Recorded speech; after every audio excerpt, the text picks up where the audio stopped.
Hello everyone, a slightly different video today. We're going to be unboxing the TopSpeed Abarth 124 Spider. I got it in Costa Brava red because they don't do one in Portobello grey, but this has the grey mirrors and has a black tow eye cover and interior for when I respray it to match my car. The white version would have had the red trim parts and interior, which wouldn't match my car. The packaging is quite plain and simple. Lots of polystyrene and protective wrapping, which look like they've done the job.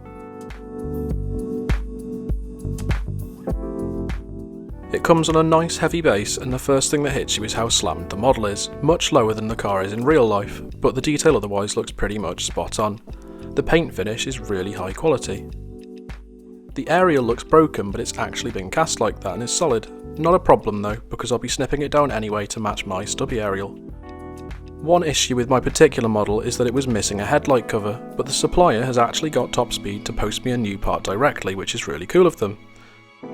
The attention to detail in the interior in particular is really impressive. The seats, the buttons and the dashboard, even the aircon dials, have markings.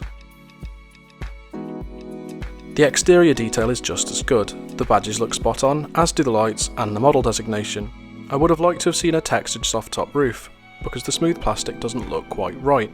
But remember, this isn't an amalgam model in perfect detail, so it can perhaps be forgiven. The wheels look fine and are the correct colour, but the discs and calipers are sat too far back. Overall, and at this price point, I'm quite impressed with the model. I'll be respraying it in Portobello grey though, and doing a few other changes to make it match my car perfectly. Do subscribe to see the transformation from this red car into my own car spec. As always, thanks for watching. Ciao!